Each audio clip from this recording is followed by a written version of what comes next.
My deconditioning journey led to me self-publishing my poetry book. How did that happen? Let's talk about it. So all my life, I love to write. I would, as like a teenager, like wake up in the night and I would have a poem and I would like frantically wake up and like turn on my lamp and write it down. I wrote a lot of poems when I was traveling.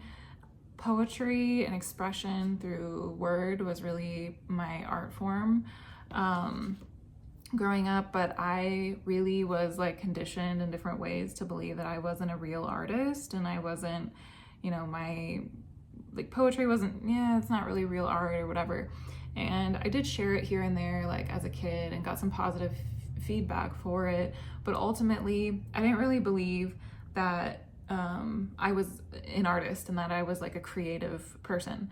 And that's ironic to me now because looking back, that's something that I always loved to do. Like I always loved creating. I always loved art. I always loved that since I was really, really small.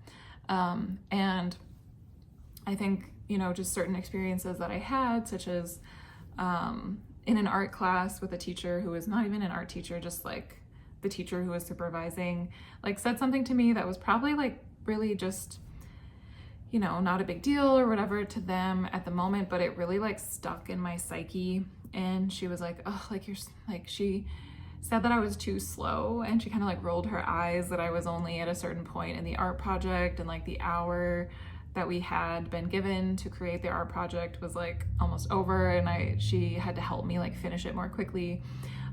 So that really stands out to me as something that I don't blame her for, but I'm like, man, the power of like one person rolling their eyes once to a child.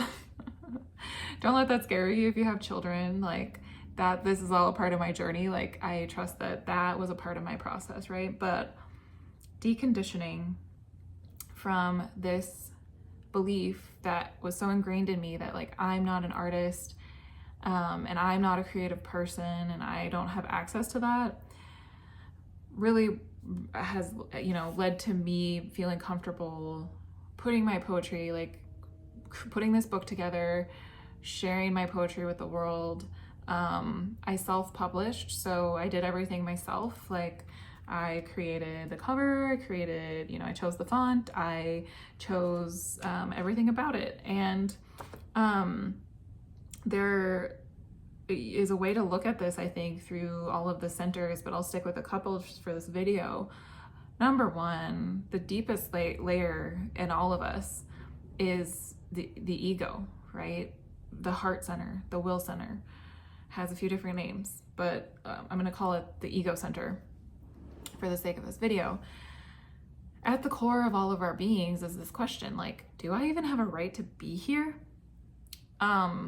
And that really is the deepest root of our human like questioning of our existence, right? It's like that's where all proving comes from. All proving comes from this place of, do I deserve to be here? Well, I don't know. I better prove that I'm worthy. I better prove that I do have a right to exist. I better prove that I'm worth something, because if I'm not worth something, then maybe I'm not actually supposed to be here. Maybe I don't have a right to be here. And we see all kinds of consequences of that, right? Competing with other people, everything from, like little competition between kids on a playground all the way to full-blown war. I have to prove that I'm right. I have to prove that I am, deserve to be here more than you deserve to be here. That's content for another video, perhaps. That's a little more serious than this one. But in this case, do I have a right to show up and share my work with the world, my creative work, this thing that flows from who I am? Do I have the right to share this? Do I need to prove that I'm a poet? Do I need to prove myself by being published by a traditional publisher? And the answer to those questions probably 10 years ago would have been, yeah, I need to prove myself. And through this deconditioning journey, I have found that I don't have anything to prove to anyone. It doesn't matter if 0 people buy this. This does not matter, because this is an expression of who I am.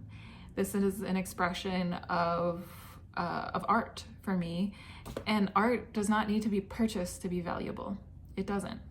The act of it coming into existence and then going out and having a life of its own in whatever way that looks like, whether you are burning it in a fire or you're selling it on Amazon, like I am, and everywhere in between, right? Are you commercially selling it? Is it going up in your house? Are you gonna throw it in a fire? The art of creating, all of it is valid and valuable because it's an expression of our humanity in one way or another. And so really deconditioning that ego center and asking myself, do I have something to prove? Am I trying to prove something? Am I trying to prove that I deserve to exist? Do I believe that I don't deserve to exist? Do I believe that I don't deserve to share a thing, a resource, an expression of my humanity? After a lot of deconditioning, the answer to those questions became no, I don't have something to prove. That doesn't mean that it didn't come up for me. It absolutely did. This was a really vulnerable experience for me, sharing this poetry, knowing that it was taking on a life of its own. People could take it and they could bash it and they could be like, your book is stupid. Your book is self-published. That's not good enough or whatever. But that deconditioning of the ego, like, really is what at the core is what allowed me to move forward with this. Another center that I'll talk about is the root center. So the root center question is, am I in a hurry to be free of pressure? The process of this was pretty slow. I was working on it off and on for years. And there were times when I was like, I gotta do it. I would get frantic and I'd be like, oh my God, I have to like check off all these boxes and make it happen. And you know, like there was this pressure. And any time that I'm working and operating out of that place, I'm like, I know now, because of, you know, learning about human design and understanding this deconditioning process,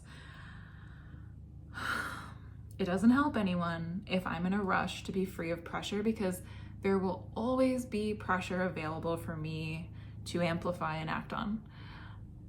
I will always be feeling that, and it doesn't have to mean anything about the way that I move through life. And so the way that I ended up moving through this was slow. It was slow. And, you know, it took me waiting to receive the author's proof and waiting for that to come by mail, and then waiting, you know, putting it up, and then receiving my first copy, and I was like, oh my gosh, there's a typo. A few of you may have purchased a typo version. It's a rare edition. You're welcome. And, you know, it's like the process of actually just going through all of the steps of like, I worked with someone, I did, you know, I did it for free, but because I did almost everything myself. But I did work with one person on Fiverr, and I didn't end up using the template that he created for me, because I realized that I had actually asked for the wrong thing. That was my bad. But working with him took time. It took time. And then after I received it back, I was like, oh, this isn't actually what I wanted. And then when I realized what I did want, I had to go back and like learn myself how to do this thing. I had to learn common. I had to teach myself. That sounded like a weird grammar thing, but I didn't mean it that way. Anyway, so I taught myself how to do the thing that I wanted to do myself. I went through that process. That was, you know, everything along this journey was slow. And then when the final product came out, I mean, not nitpicking it, not, you know, it's an ongoing journey of like, what if I get a bad review? It doesn't matter. I have nothing to prove. What if I need to, you know, what if I want to like write another book? It doesn't matter. It will happen all in good time. I don't need to rush. I don't need to beat other people. I don't need to be in competition. I don't need to be certain, Ajna, that all of this is going to work out. I don't need to be certain that it's going to make sales. This doesn't necessarily define who I am, G-Center. This doesn't mean that now I get love or now I don't get love, G-Center. This doesn't make me necessarily any less safe. you know, like with the splenic fears of like, oh my God, like I put a book out, people are gonna hate me, am I gonna die? This is like this splenic kind of vibe, perhaps. I have a totally open spleen, so the whole spectrum is there in me from time to time, but you know, just the sacral, like, I should be working on another book, I should be working on this, I should be more productive, I should be marketing it, I should be XYZ, you fill in the blank. Deconditioning has let me just put this out and let it be. Let myself be, let myself flow in my natural rhythm, and just like enjoy the fruit. Like, I did it, yay, it's fun, it's exciting, I can celebrate this, and I can be surprised at my own journey, and I can just enjoy it. I can be, let my inner reflector child, who really, this is who I've done this for, is my inner child who always wanted to see her words on paper, like published.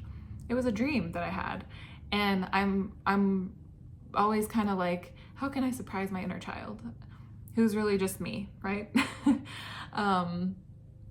And this is definitely a big way that I was able to provide for her in a way that she was, you know, that she hadn't been provided for before. So thank you guys so much for listening. I'll link my book below if you are interested in checking it out. It is poetry from, you know, across a few decades of my life, and written in many different places. And the title comes from the final poem in the book, which really, for me, talks about how there's like this sensation of, I am all of the people who I have been, and all versions of me exist in one, and there's this sort of like timelessness to that, and this sort of like peace that comes with just knowing that everything is as it should be in my life, and to not look back with regret, and to not look back and be like, oh, I should have done this differently, oh, I wish I hadn't had that experience, but to love it all, to love the whole process, and to be with it all at once. So yeah, I love you guys. Thanks for hanging out. Don't forget to subscribe and ask any questions in the comments that you have related to human design, or really anything that I've sampled, because there's a lot of that. Until next time, lots of love. Bye.